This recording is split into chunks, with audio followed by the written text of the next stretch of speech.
Hi all, this is Rahul. Welcome to our today's podcast. So I have Neelesh with me today, Neelesh Nayak. Hi Neelesh, welcome Hey, to. hi Rahul.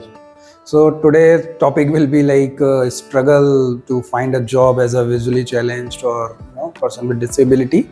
So Neelesh, we would like to have a brief introduction. Okay. So my name is Neelesh Nayak. So I'm a person with low vision. I was born with this issue in my eyesight, as my mother had some issues during her pregnancy. So that affected my eyesight. And growing up in my childhood, I used to find difficulty in school, while looking at the blackboards. Though I used to sit in the first bench, but still I used to find difficulty To read the- the Whatever blackboard, teacher used to blackboard, write which on used to that. write. So how did you manage that?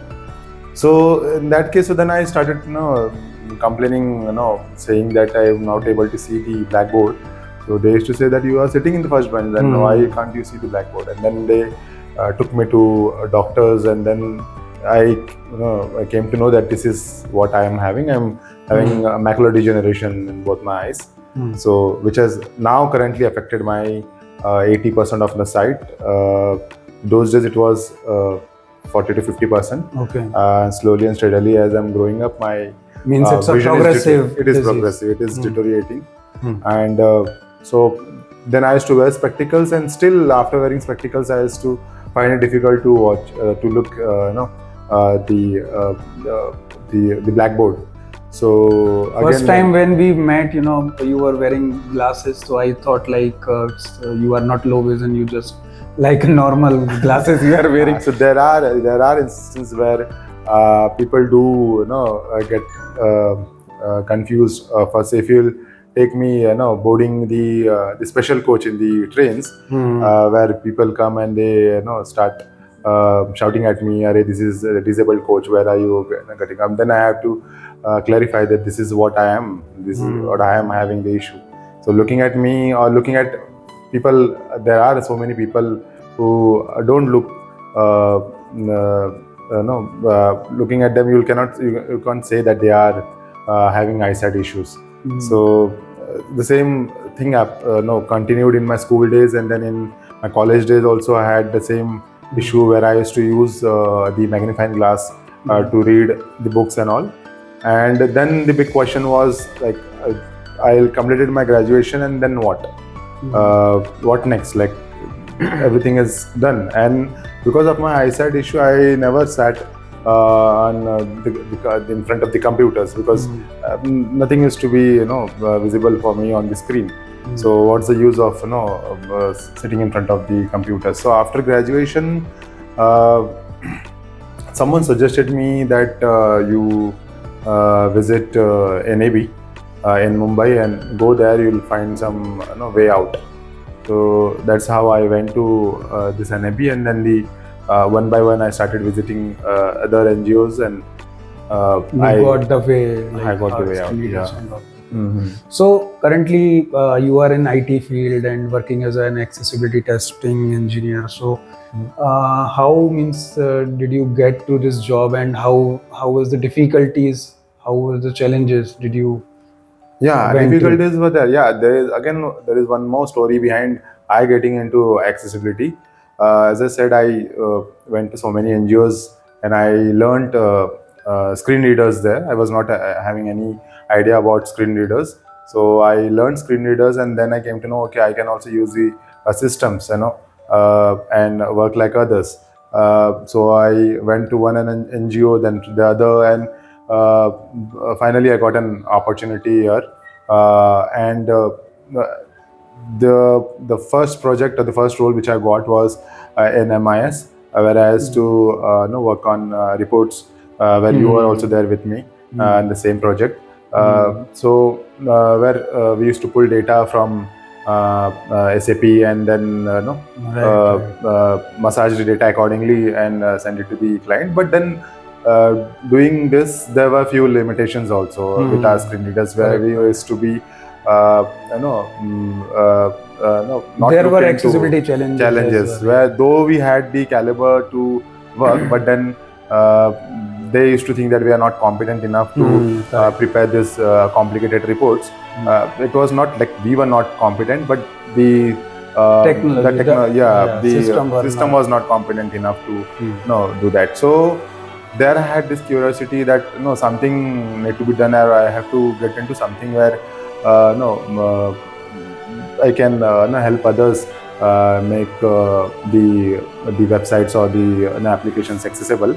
And thankfully I got an opportunity in 2019 and in accessibility, and then there I started learning the principles and guidelines of accessibility, and doing so in 2020 I got another project which covers the project covers the wide range of audiences, where I am now contributing to make the applications of the website better for the person with visual impairment. So as you are testing nowadays applications, so as point of view only low vision, blindness, or you are testing like other disability, you are covering other. The primary tools or the point of view where we are testing is on the point of visual impairment, covering both the low vision with the magnification and the high contrast dark theme. As I'm a person with color sensitiveness, so I prefer the high contrast dark theme. So I test the high contrast dark theme, I test with the magnification, and I use screen readers also to cover the testing for the no vision users. But while doing so, I am again taking into consideration other disabilities like the motor disability or the person who are having cognitive issues.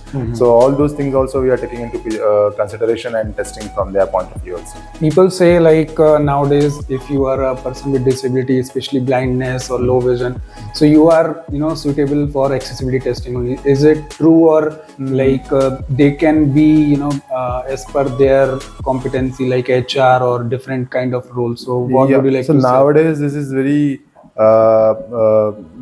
kind of a you can say thumb rule, where people are saying that you are a person with visual impairment, you have to do accessibility testing also. It's not true.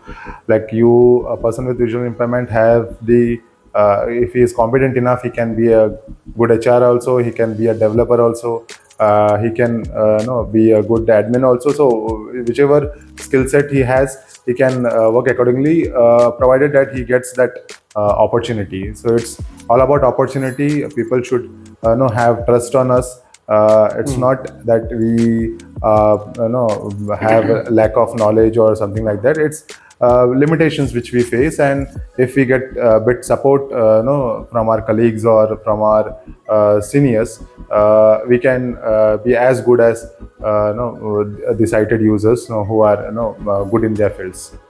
Right, exactly, well said. So actually next question will be so what would you give a message to the corporates as an person with disability? So how should be the equal opportunity policy there, and how should they treat the person with disability if they hire? Because I can see like in many corporates people are hiring, but later on they are not well managed. So what would you like to say? Yeah, this is a good point to talk about, where so many disabled people are being hired and they get the opportunity in corporates. Though the corporate environment is also very good in terms of support if you compare with the other sectors, but then again there are few things which you have to put lights, like per se they will be hired, and but then nothing would be they would not take their you can say the feedback from them. Like for say Correct. if you are hired for some project. So I feel the management or the HR should be in contact with the Regular get in touch. regular touch. How are you doing, and what all difficulties you are facing? Is there anything which you are looking forward? I have seen people who are having some other skill set, but then they are been dumped in a project for years and years, and he is doing the same thing for years and years. They So are maybe not properly, mapped to that. yeah, right, map to the skill set which they are having. So they should be properly aligned to the skill set which they have, and they should find a suitable project for the person with disability.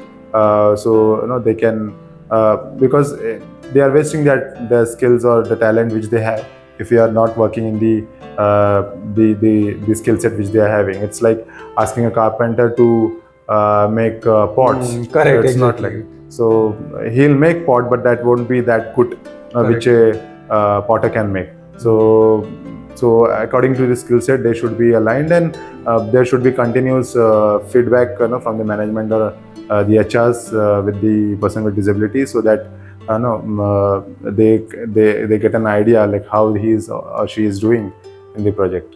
Correct. Good, Neelesh. So it's nice to meet you, and you throw light on multiple topics. So I hope it will be great for our audience and corporates as well. So thank you. Yeah, Thank you for coming. Yeah, thanks for inviting. Thank you.